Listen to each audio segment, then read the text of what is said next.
और कैसे हैं आप सभी लोग। उम्मीद करता हूं कि अच्छे होंगे। यूपी पीसीएस का जो 2023 का एग्जाम हुआ था, उसके अपने तीनों स्टेप कंप्लीट होने के बाद उसका फाइनल रिजल्ट भी आ गया। उसका प्रीलिम्स हुआ, मेंस हुआ, इंटरव्यू हुआ और यूपी पीएससी ने उसका फाइनल रिजल्ट भी दे दिया। लेकिन जो कट ऑफ थी, मतलब उस समय ये नहीं बताया था कि हमने प्रीलिम्स में कितने मार्क्स लाने वाले के लिए हमने क्वालिफाई किया है, और उससे कम जो मार्क्स लेके आए हैं कैंडिडेट, उनको मेंस एग्जाम से बाहर कर दिया है। तो जो प्रीलिम्स एग्जाम था, इसकी कट ऑफ अभी जारी की है। इस कट ऑफ को समझ लेते हैं।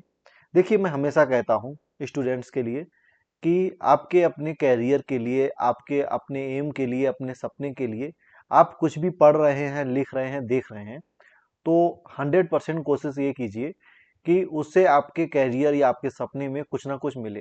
देखो, इतना तो टाइम है नहीं कि आप बेफालतू की चीज़ों में जाएं और उससे आपके कैरियर में कोई लेना देना ना हो, कोई मतलब ना हो, फिर भी आप उसको अपना टाइम दें। यहाँ पर जो कट ऑफ जारी की है यूपीपीएससी ने, उसको समझने के दो आपके पास जो पर्याप्त रीजन है। पहला रीजन है कि आपको जानकारी होगी कि अच्छा, इस टाइप से मतलब यूपीपीएससी के द्वारा कट ऑफ जारी की जाती है। और मैं शॉर्ट में चलिए इसमें ये भी बता दूंगा कि ये कट ऑफ होता क्या है।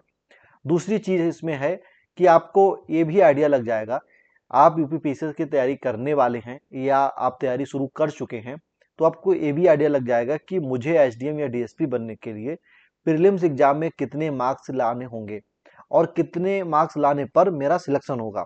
तो इसीलिए आपको यहाँ पर समझने की जरूरत है कि पिछली बार का आखिर कट ऑफ क्या रहा था। देखिए, यहाँ पर दो टाइप से मैं आपको बताऊंगा। एक तो कट ऑफ वो जारी की है जिसमें ऐसे पद थे जिसके लिए कोई स्पेशल क्वालिफिकेशन नहीं मांगी गई थी। केवल ये मांगा गया था कि आप ग्रेजुएट होनी चाहिए, आपने बीए, बीएससी, बीकॉम, बीटेक कुछ भी किया हो। और उसके अलावा कुछ पोस्टें ऐसी भी थीं जिसके लिए स्पेशल डिग्री या क्वालिफिकेशन की जरूरत थी, जैसे कि सब रजिस्ट्रार की थी, लेबर कमिश्नर की थी। उसके अलावा और सारे ऐसे पद हैं। बहुत डिटेल में आगे मत चलिए आप, क्योंकि हमारा अपना मेन टारगेट रहता है कि हमें एसडीएम बनना है, डीएसपी बनना है, या जो पद है जैसे कि बीडीओ का पद है, इन सारे पदों पे जाना है, क्योंकि हम अपने एक सामान्य क्वालिफिकेशन में आते हैं। जैसे कि हमने बीए किया है, किसी ने बीकॉम किया है, किसी ने बीएससी की है। सबसे पहले देखिए कि एसडीएम और डीएसपी और इसके अलावा जो अन्य पोस्टें थीं जिन पर केवल क्वालिफिकेशन मतलब ग्रेजुएट होना जरूरी था, उसके लिए जनरल वालों के लिए 125 मार्क्स, ईडब्ल्यूएस वालों के लिए 129, ओबीसी के लिए 128, एससी के लिए 112, एसटी के लिए 109 और एक्स आर्मी के जो कैंडिडेट थे उनके लिए 104, मतलब जो आर्मी में अपनी सर्विस दे चुके थे, और फीमेल के लिए 124। ऐसे ही सब रजिस्ट्रार। अब देखिए, सब रजिस्ट्रार के लिए स्पेशल क्वालिफिकेशन की जरूरत होती है, क्योंकि इसके लिए आप तभी अप्लाई कर सकते हैं जब आपने एलएलबी कंप्लीट की हो, मतलब आप एक लॉयर हों। देखिए, एडवोकेट और लॉयर में अंतर होता है। लॉयर उसे कहते हैं जिसके पास लॉ का नॉलेज हो या लॉ में जिसने डिग्री डिप्लोमा हासिल किया हो, और जबकि एडवोकेट उसे कहते हैं जो एलएलबी करने के बाद अपने पैसे के रूप में वकालत कर रहा है। तो यहाँ पर आप एडवोकेट हो ये जरूरी नहीं है, लेकिन आपके पास एलएलबी की डिग्री होनी चाहिए, तब आप अप्लाई कर सकते हैं। किसके लिए? सब रजिस्ट्रार के लिए। अब देखिए, उसके लिए यहाँ पर मतलब कट ऑफ जारी की गई, आप देख सकते हैं। लेकिन जो हमारा मेन टारगेट है, मेन हमारा जो है वो है एसडीएम, डीएसपी और जो सामान्य पद हैं जिनके लिए सामान्य क्वालिफिकेशन की जरूरत होती है, उनको समझना। अब यहीं से आप मान के चलिए कि आप किस कैटेगरी के हैं और आपको 2024 के प्रीलिम्स में कितने मार्क्स लाने होंगे। देखिए, यहाँ पर तो लगभग सभी को ये पता ही होगा कि प्रीलिम्स के दो पेपर होते हैं। एक को हम सीसेट भी बोल देते हैं और एक को जीएस 1 बोलते हैं, और जिसे सीसेट बोलते हैं उसे जीएस 2 भी बोल देते हैं।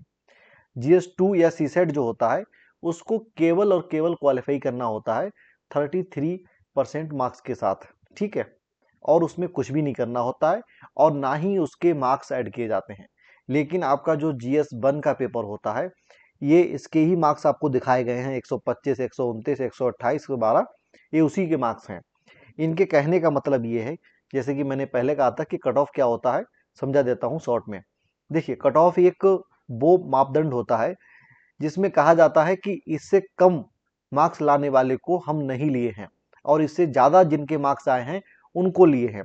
तो ये जैसे कि यहाँ पे लिखा है जनरल कैंडिडेट 125 मार्क्स, तो इसका मतलब ये है कि जनरल कैंडिडेट जो थे जनरल कैटेगरी के जितने भी स्टूडेंट या जो कैंडिडेट थे, उनमें लास्ट जो हमने लिया है उसके 125 मार्क्स थे, उससे नीचे वालों को हमने नहीं लिया है।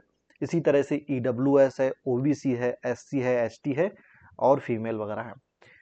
मतलब इससे कम हमने नहीं लिए हैं, इससे ज्यादा हमने लिए हैं। तो आप भी इसी हिसाब से अपनी जब तैयारी करेंगे तो आपको पता रहेगा कि अगली साल मुझे 124 या 125 129 से ज्यादा मार्क्स लेके आने हैं। ठीक है, बाकी आप अपनी तैयारी कीजिए, आपका सिलेक्शन जरूर होगा। कोई भी चीज इम्पॉसिबल नहीं होती है, अगर आपके अंदर वो लगन है, आपके अंदर मेहनत करने का जज्बा है, या अपने सपने को पाने के लिए आप कितनी भी मेहनत कर सकते हैं या कुछ आरामदायक चीजें छोड़ सकते हैं, तो आपको जरूर सक्सेस मिलेगी।